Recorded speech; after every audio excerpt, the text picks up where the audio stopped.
I discovered your child out on the balcony, so I brought her inside amidst the bitter cold of winter night. A sudden ring of the doorbell startled me. Upon answering it, a police officer stood before me. Confusion clouded my mind. My own daughter lay asleep beside me. Yet there stood the officer, holding a young girl, no more than 5, her lips tinged blue from the chill, shivering uncontrollably. "She's not mine, officer," I protested, but my words seemed to falter against his skepticism. He insisted on taking her to the hospital. The girl's hair was tangled and wild, her clothes tattered and grimy, far from resembling anything cared for. Despite her apparent age, she appeared frail and undernourished. Whose child could she be, and why had fate led her to our balcony? Little did I realize the upheaval this mysterious girl would soon bring into our lives. My name is Janice, a 32-year-old office worker residing on the first floor of an apartment my parents had purchased for us. I live there with my husband, a former classmate from high school, and our 5-year-old daughter, Susie. Both my husband and I work for the same company, but his job often requires him to travel, even on his days off, as he's always ready to lend a hand to his colleagues. On a particularly cold winter night, my husband was away on a business trip, leaving Susie and me home alone. Suddenly, the doorbell pierced the silence. Peering through the doorbell camera, I spotted a police officer standing outside. Confusion gripped me at the sight of this unexpected visitor, but upon opening the door, he uttered words that sent a chill down my spine. "I found your child on the balcony, so I have brought her here." Bewilderment consumed me. My daughter was safe and sound asleep inside the house. "What?" I stammered, my mind racing to comprehend the situation.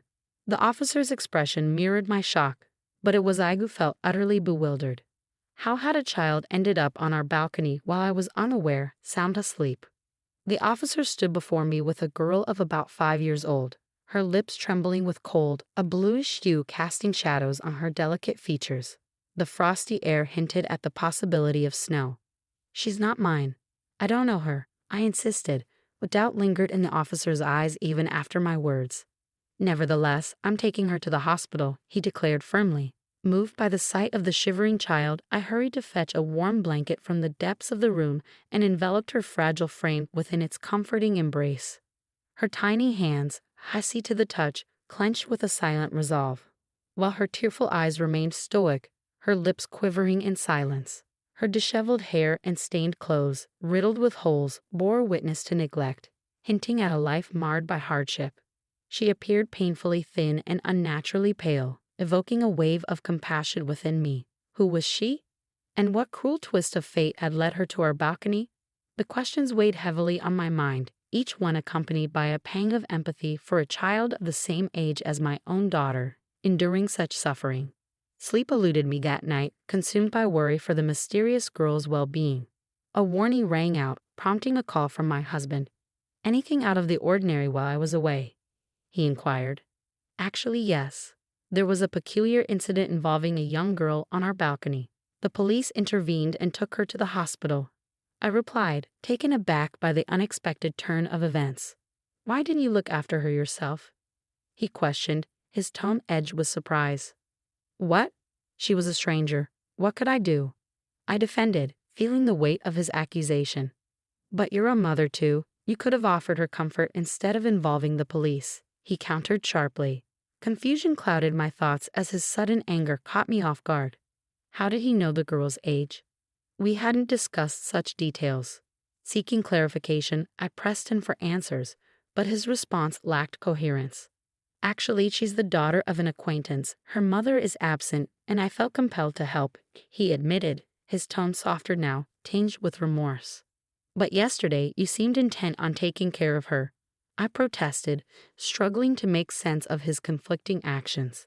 "Wait, you weren't on a business trip," I exclaimed, my disbelief mounting with each revelation. "You need to explain everything clearly," I demanded, my frustration simmering beneath the surface. Though he offered apologies, I struggled to reconcile his actions with leaving a vulnerable child unattended on our balcony, exposed to the merciless cold. Even if he had dressed her warmly, the risk of harm loomed ominously. "So what's going on? Where are you?" My husband's voice crackled through the phone, claiming he was in the midst of searching for the girl's mother. Yet, a sense of unease gnawed at me. His words felt evasive, as if concealing something deeper. Upon his return from his business trip, he offered vague explanations, retrieved the girl from the police, and unsettlingly left her in my care. "Did you locate her mother and her father?" I probed, seeking clarity amidst the murky waters of uncertainty. Not yet. As for her father, I'm not sure," he mumbled, his responses lacking conviction. "And this acquaintance you mentioned?" I pressed, desperation creeping into my voice. "Just someone I know casually. Let's leave it at that." "I'll be heading out on another business trip soon," he deflected, his words failing to assuage my growing apprehension. "Wait a minute, what about the girl?" I implored, but my husband brushed aside my concerns, departing without a backward glance, leaving the girl behind in his wake. A sense of foreboding gripped me, propelling me to delve into his belongings, where I stumbled upon something concealed within the inner pocket of his suit. Shock coursed through me as I absorbed its contents, prompting an urgent call to my husband, yet my efforts to reach him proved futile. In the midst of my turmoil, I suddenly became aware of Susie and the little girl. Their eyes filled with trepidation as they gazed up at me, waiting for answers. What's your name?" I asked gently, sensing Ashley's nervousness as she responded in a timid voice, revealing she was the same age as my daughter, 5 years old. A warm smile graced my lips, but to my surprise, Ashley's initial shock melted into cheerful laughter, her small frame shaking with mirth as she clutched her grumbling stomach. "Feeling hungry, huh?" I inquired, receiving an eager nod in response. With quick hands, I prepared Hawaiian plate lunches for both my daughter and Ashley, their curious eyes fixed on the unfamiliar meal. Without hesitation, they dove in, their enthusiasm mirrored in the speed at which they devoured the food, leaving their faces adorned with streaks of sauce. As I reached for a tissue to wipe Ashley's face, she recoiled, hands flying to her head in a protective gesture that sent a shiver down my spine, unsettling me in its abruptness. "It's okay, sweetie. I'm just going to clean your mouth," I murmured gently, watching relief wash over Ashley's face as she turned toward me. With a soft touch, I wiped away the sauce, prompting her to resume eating her Hawaiian plate with newfound comfort. Once her meal was finished, her expression radiated contentment, signaling it was time to address Ashley's unkempt state. As I began to undress her for a quick shower, a sharp gasp escaped me at the sight before me. "What's this?" I exclaimed, dismay flooding my heart as I beheld the myriad bruises adorning her delicate skin, each one a silent testament to past pain. Struggling to maintain composure, I led Ashley cheerfully to the bathroom, determined to provide her with the care she deserved. But as I attempted to wash her body, Ashley's words caught me off guard. "It's okay, I can do it myself," she asserted, proceeding to douse herself with cold water. "Wait, what are you doing?" I blurted out, surprised by her actions. Meeting her puzzled gaze, I learned that this was her norm, a routine she had grown accustomed to. My heart ached at the realization that such neglect had become her reality. Quickly intervening, I gently stopped her and washed her entire body with soap, ensuring she was thoroughly cleansed. As warm water cascaded over her, Ashley's murmur of "it's warm" brought a sense of solace to my troubled heart. It became evident that bathing was a rarity for her at home, and when it did occur, it was a simple affair with water alone. The thought that she accepted this as normal without question weighed heavily on me. After the bath, I dressed Ashley in my daughter Susie's clothes and carefully arranged her hair. The transformation was remarkable. Standing side by side, my daughter and Ashley could have easily passed for sisters, a sight that filled me with both joy and sadness. Gazing at my daughter and Ashley, their faces mirroring each other, I couldn't help but smile warmly. Ashley possessed a quiet obedience and gentle demeanor that hinted at a deep longing for affection. She often sought solace by my side, trailing after me as I cooked, gently tugging at the edge of my skirt. At night, she clung to my hand, reluctant to let go as sleep beckoned. Susie, too, embraced Ashley with affection, forging a bond that transcended mere friendship, evolving into a sisterly connection.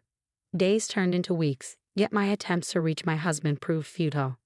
Though Ashley's mother claimed familiarity with him, it wasn't enough to justify caring for a child solely on that basis. Reluctantly, I abandoned hope of contacting my husband and sought assistance from the authorities. With a heavy heart, Ashley was taken to a facility, her tear-filled eyes pleading for reassurance as she was led away. Despite the passage of time, news of my husband remained elusive, prompting a difficult decision. 9 years later, I found myself living with my parents, Susie and Ashley, in our family home.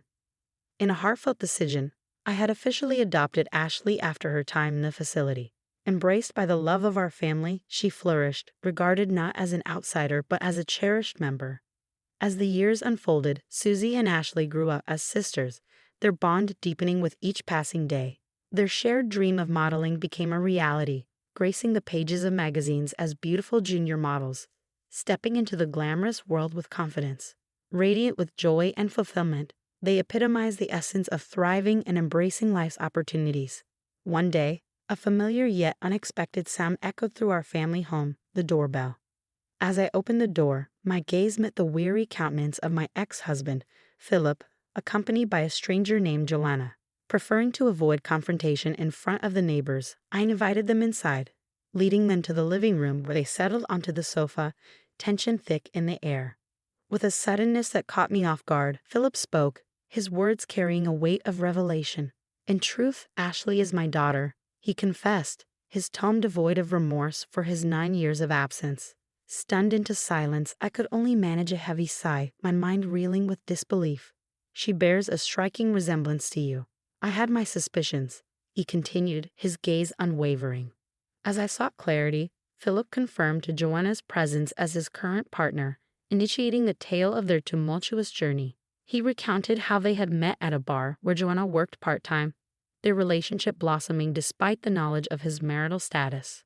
Their affair led to Joanna's pregnancy with Ashley, but Philip's indecision delayed any decisive action. Eventually, Joanna grew weary of the responsibilities of motherhood, abandoning her role and leaving Philip to contemplate the next step, a decision that led him to consider entrusting Ashley's care to me. While Philip's narrative painted a picture of unexpected twists and turns, it was not merely the revelation that left me stunned. There was something more, something that lingered in the air, waiting to be unveiled. "Please give Ashley back to us." My ex-husband suddenly rose from the sofa, his plea tinged with desperation, almost on the brink of tears, accompanied by a profound apology. "What? I happened to see a magazine, and I was surprised. She's thriving, isn't she popular?" he continued, attempting to justify his request. "So what? It's none of your concern," I retorted sharply, taken aback by the audacity of his demand. "But I am Ashley's real mother. You're nothing but an imposter," he countered, his accusation striking a nerve. "How dare you say such a thing after all this time without contacting me?" I shot back, my anger simmering beneath the surface. Philip, who had fallen to his knees, grasped my leg with a pitiful expression. "We're in dire straits, with no money and facing troubles. Ashley is our only hope. Please, give her back," he pleaded desperately. The realization of their intentions hit me like a ton of bricks. "You intend to exploit her for your own gain," I accused, my voice laced with disdain. "Absolutely not. You just want things your way, but I won't allow it," Philip protested vehemently, his desperation turning into defiance. As their exchange unfolded before me, a wave of disbelief washed over me, swiftly followed by a surge of anger at their audacious request. I refused to have any further dealings with these people, not even for a moment. I declared firmly, my resolve unyielding. "And I have more news for you, Philip. Our marriage is officially over," I continued, delivering the final blow. "What?" Philip's shock reverberated through the room. 3 years after your disappearance, I pursued legal action and obtained a divorce," I explained, my tone unwavering. Before Philip could react, the distant sound of a police car drew closer. My parents, witnessing Joanna's aggressive behavior, had alerted the authorities. "The police are here now, so I advise you not to return to this house," I warned sternly, bracing myself for any further confrontation. In a desperate attempt to salvage the situation, Philip resorted to pleading, even offering to relinquish custody of Ashley in exchange for financial assistance. It was a pitiful display, one that only confirmed my decision to sever ties with him for good. As the police intervened and escorted Philip and Joanna away, I resolved to ensure Philip fulfilled his obligations of alimony and child support. Cut off from friends and family, they would likely continue to face hardships. Despite the chaos and upheaval, The once frightened little girl had blossomed into a remarkable young woman. With her by my side, along with the unwavering support of my parents, I looked toward the future with renewed optimism, embracing